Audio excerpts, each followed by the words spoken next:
Asansol mines board of হেলথের chairman Narendranath চক্রবর্তীর নেতৃত্বে আজ অর্থাৎ সোমবার একটি সভা অনুষ্ঠিত হয়।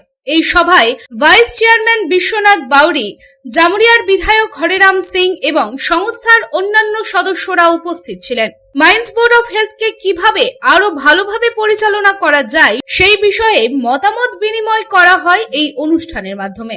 এদিন এই অনুষ্ঠানে বক্তব্য রাখতে গিয়ে আসানসোল মাইন্স বোর্ড অফ হেলথের চেয়ারম্যান নরেন্দ্রনাথ চক্রবর্তী বলেন, আজ মাইন্স অফ বোর্ড হেলথ একটা জায়গায় এসেছে। আমাদের আজকের দিনে সংকল্প হওয়া উচিত মাইন্স বোর্ড অফ হেলথকে কাজে লাগাতে হবে। খনি অঞ্চল জুড়ে প্রায় 20টির মতো চিকিৎসা কেন্দ্র ছিল। কলিয়ারির মানুষ চিকিৎসা পেতেন। 2 বছরে আমরা আবার মাইন্স বোর্ড অফ হেলথ স্বমহিমায় ফিরতে চলেছি। আমাদের লক্ষ্য আগামী দিনে মাইন্স বোর্ড অফ হেলথকে দাঁড় করাতে হবে। মাইন্স বোর্ড অফ হেলথ এই একটা জায়গায় এসেছি। এখানে যে সমস্ত মানুষজন যারা এর সঙ্গে জড়িয়ে আছেন, আমি বলবো যে আমাদের আজকের দিনে একটা সংকল্প হওয়া উচিত।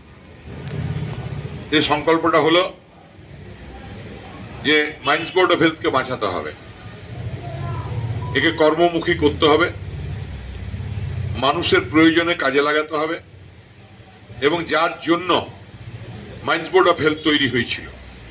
আপনারা যদি এর ইতিহাস ঘেঁটে দেখেন, যে একসময় জল সংরক্ষণ, পরিবেশ দূষণ, যারা লেপ্রোসি পেশেন্ট আছে তাদের শুশ্রূষা থেকে শুরু করে এই খনি অঞ্চলে এপিডেমিক থেকে হাত থেকে রক্ষা করার জন্য,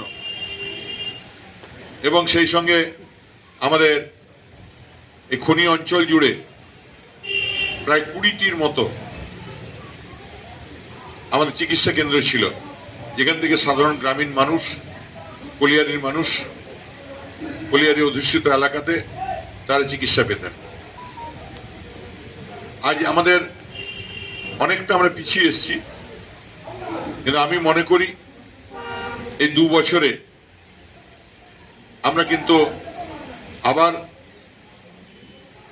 মাইন্স বোর্ড অফ হেলথ নিজের সব মহিমায় ফিরতে শুরু করেছে। এটা তো কারো একক প্রচেষ্টায় হয় না।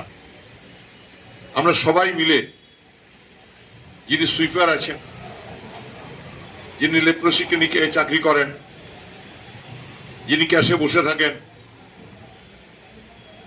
বা প্রদীপ্তার মতো কন্ট্রাকচুয়াল যারা এখনো এই সংস্থাকে তাদের শ্রম এবং সময় দিয়ে যাচ্ছেন, এরকম প্রচুর মানুষ আমাদের এই সংস্থার সঙ্গে জড়িয়ে আছে।